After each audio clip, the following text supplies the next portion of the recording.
안녕하세요. 이동열 목사와 함께하는 매일 성경 큐티 시간입니다.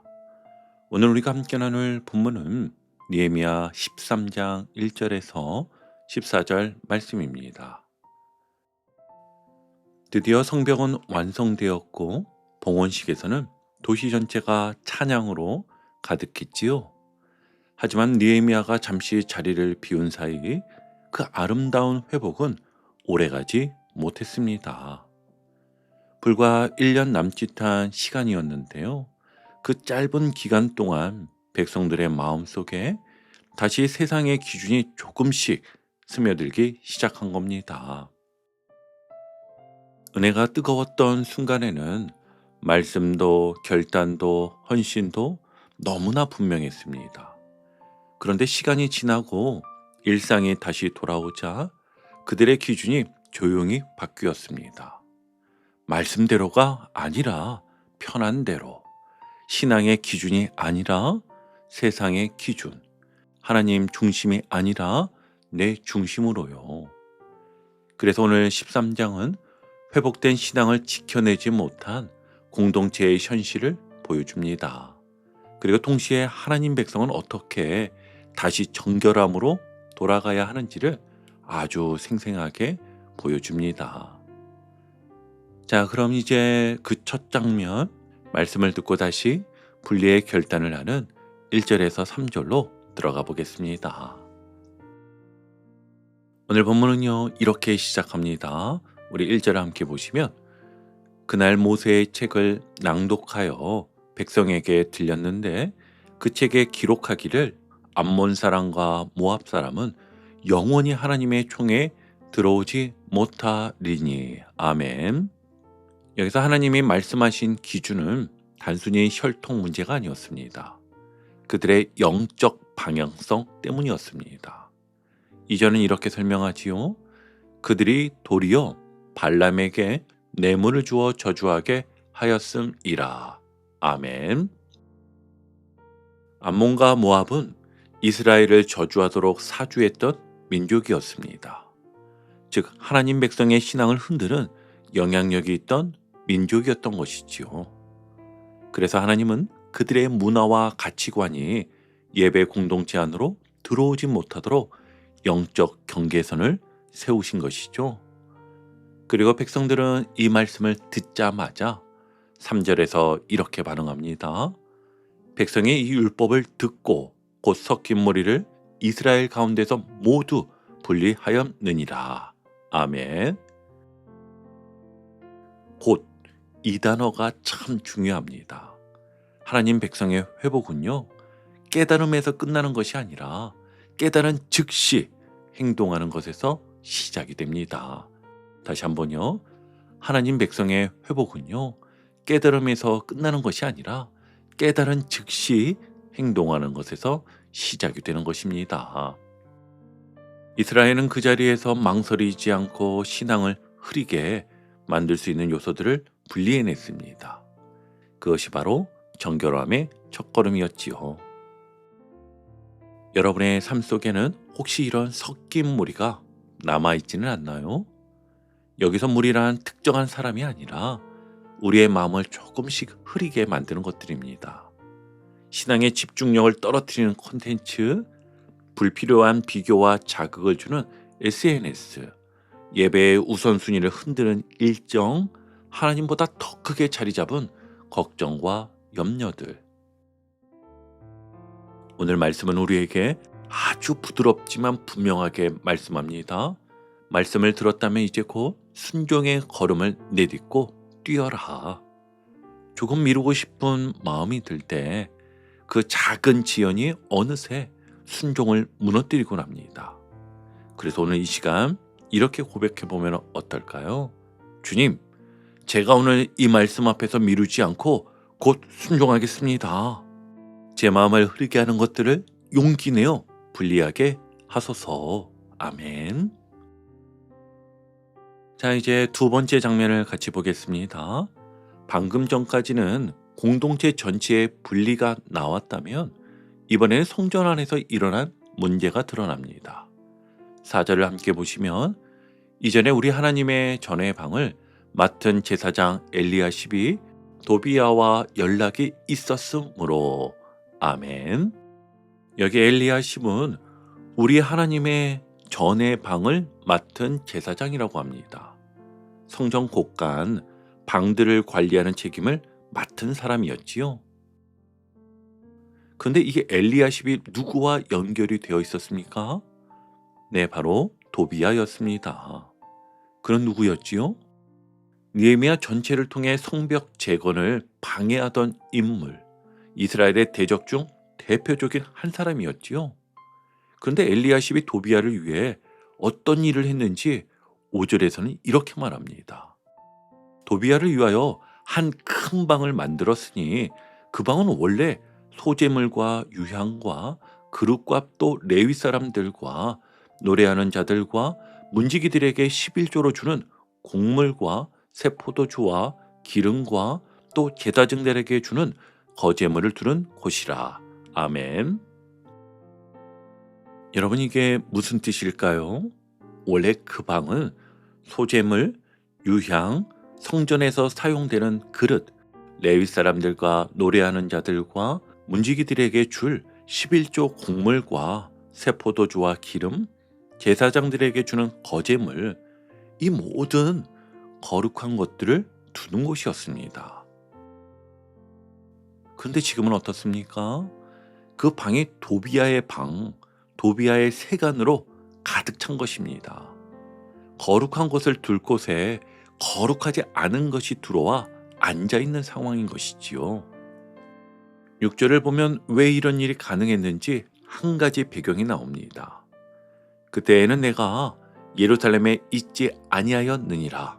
바벨론 왕 아닥사스다 32년에 내가 왕에게 나아갔다가 며칠 후에 왕에게 말미를 청하고. 아멘. 느헤미야가 잠시 바벨론으로 돌아가 있는 동안, 즉 영적 지도자의 부재 가운데 이런 일들이 일어났던 것이지요. 그리고 7절을 보니 예루살렘에 이르러서야 엘리야십이 도비야를 위하여 하나님의 전뜰에 방을 만든 악한 일을 안지라. 아멘. 성경은 이 일을 분명하게 악한 일이라고 규정합니다. 단순 실수나 행정상의 착오가 아니라 하나님 앞에서 악한 일, 거룩과 속된 것을 헷갈리게 만드는 영적 범죄라고 말합니다. 그래서 느헤미야는 이렇게 반응하였지요. 8절입니다. 내가 심히 근심하여 도비야의 세간을 그 방 밖으로 다 내어 던지고. 아멘. 심히 근심하여 그냥 화를 낸 정도가 아니라 하나님의 성전이 더럽혀진 것에 대한 깊은 애통이었습니다. 그리고 그는 이렇게 마무리합니다. 9절을 한번 보시면요. 명령하여 그 방을 정결하게 하고 하나님의 전에 그릇과 소재물과 유향을 다시 그리로 들여 놓았느니라. 아멘. 정리해보면 이렇습니다. 거룩한 방이 도비야의 방이 되었습니다. 느헤미야는 도비야의 세간을 다 내어 던졌습니다. 그리고 그 방을 정결하게 한 다음 원래 있어야 할 그릇, 소재물, 유향을 다시 들여놓았습니다. 그러니까 정결하게 한다는 것은요, 단순히 치워버리는 것으로 끝나는 것이 아니라 잘못 채워져 있던 것을 비우고 다시 제자리에 합당한 것을 채우는 것까지 포함이 된다는 것입니다. 우리의 신앙도 같습니다. 도비야 같은 것들을 내보내는 거, 그리고 대신 하나님의 말씀, 기도, 순종, 감사로 다시 채우는 거, 이 둘이 함께 있어야 비로소 참된 정결이 완성되는 것이지요. 이제 이 장면을 우리 마음에 비춰보고 싶습니다. 여러분, 우리 마음도 하나님이 거하시는 성전이라고 성경은 분명히 말합니다. 그렇다면 우리 마음속 한 큰 방에는 지금 무엇이 들어와 있을까요? 하나님이 기쁘게 받으실 것들입니까? 아니면 도비야의 세간처럼 숨겨진 죄의 습관들이 그 방을 점령하고 있습니까? 정결함은요, 그냥 이러면 안 되는데 하고 느끼는 데서 끝나지 않습니다. 실제로 비워내야 합니다. 느헤미야는 도비아의 세간을 그 방 밖으로 다 내어 던졌다라고 말합니다. 오늘 우리들의 삶 속에서 이렇게 적용해 볼 수 있습니다. 스마트폰에서 나를 자꾸 넘어지게 하는 앱을 과감히 정리하는 겁니다. 늦은 밤 마음을 무겁게 만드는 영상과 글들 대신 말씀 한 구절, 짧은 기도문으로 마무리하는 겁니다. 늘 하나님보다 앞서 있는 걱정과 계산을 내려놓고 주님, 이 문제도 주님께 맡깁니다 라고 기도로 옮기는 것입니다. 이것이요, 도비아의 세간을 내어던지는 작은 실천입니다. 그리고 거기서 멈추지 않고 그 자리를 반드시 다시 채워야겠지요. 매일 성경 말씀을 큐티하며 마음 곳간에 쌓아두십시오. 출퇴근길에 짧게 찬양이나 말씀 묵상을 들으며 성령 하나님께 마음을 열어드리는 것입니다. 또 하루 끝에 오늘 감사한 것 3가지를 적어보며 하나님이 내 삶에 하신 일을 기억하는 겁니다. 이런 소박한 실천들이 우리 마음의 성전에 다시 그릇과 소재물과 유향을 들여놓는 일이겠지요. 오늘 이렇게 기도해 보면 좋겠습니다. 주님, 제 마음의 성전에서 도비아의 세간을 과감히 내어던지게 하시고 그 자리를 다시 말씀과 기도와 감사로 채워가게 하소서. 아멘. 이제 마지막 3번째 장면입니다. 이번에는 레위 사람들과 예배의 구조가 무너진 이야기가 나옵니다. 10절을 보겠습니다. 내가 또 알아본즉 레위 사람들이 받을 몫을 주지 아니하였으므로 그 직무를 행하는 레위 사람들과 노래하는 자들이 각각 자기 밭으로 도망하였기로. 아멘. 무슨 일이 벌어진 것입니까? 백성들이 레위 사람들에게 돌아가야 할 즉 11조와 예물을 제대로 드리지 않았습니다. 그 결과 성전에서 직무를 감당하던 레위 사람들과 노래하는 자들이 살기 위해 각각 자기 밭으로 도망하게 되었습니다. 쉽게 말하면요, 예배 사역자들이 생계를 위해 현장을 떠날 수밖에 없는 상황이 지금 연출된 것입니다. 그러자 느헤미야는 가만히 있지 않았습니다. 11절 함께 볼게요. 내가 모든 민장들을 꾸짖어 이르기를 하나님의 전이 어찌하여 버림바 되었느냐 하고 곧 레위 사람을 불러 모아 다시 제자리에 세웠더니. 아멘. 여기서 느헤미야는 하나님의 전이 어찌하여 버림바 되었느냐라고 묻습니다. 단순히 레위인이 힘들어졌네가 아니라 그들이 제자리를 떠남으로 인해 하나님의 전, 하나님의 예배가 방치된 상태를 문제 삼은 것입니다. 그래서 그는 민장들, 지도자들을 꾸짖습니다. 공동체 전체의 책임을 묻는 것이지요. 그리고 곧 레위 사람들 다시 불러 제자리에 세웁니다. 예배가 다시 돌아갈 수 있도록 구조를 회복시킨 것이지요. 12절은 이렇게 이어집니다. 이에 온 유다가 곡식과 새 포도주와 기름의 11조를 가져다가 곡간에 들이므로. 아멘. 백성들도 다시 마음을 돌이켰습니다. 하나님께 드려야 할 것을 다시 가져옵니다. 그리고 13절에서 느헤미야는 일이 다시 무너지지 않도록 충직한 사람들을 세웁니다. 내가 제사장 셀레마와 서기관 사독과 레위 사람 부다야를 창고 지기로 삼고 마타냐의 손자 삭굴의 아들 하나를 버금으로 삼았나니 이는 그들의 충직한 자로 인정됨이라. 그 직분은 형제들에게 분배하는 일이었느니라. 아멘. 여기서 중요한 점은 어떤 가문이냐가 아니라 충직한 자인가가 기준이었습니다. 곧 하나님의 것을 맡길 수 있는 사람, 공평하게 나누고 개인의 욕심보다 하나님의 집을 먼저 생각하는 사람들을 세운 것이지요. 그리고 마지막 14절에서 느헤미야는 조용히 하나님께 기도합니다. 내 하나님이여, 이 일로 말미암아 나를 기억하옵소서. 내 하나님의 전과 그 모든 직무를 위하여 내가 행한 선한 일을 도말하지 마옵소서. 아멘. 참 아름다운 기도입니다.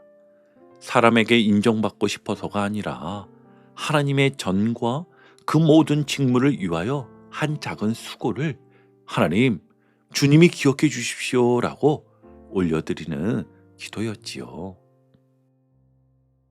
이제 오늘 큐티를 정리하며 마무리하겠습니다.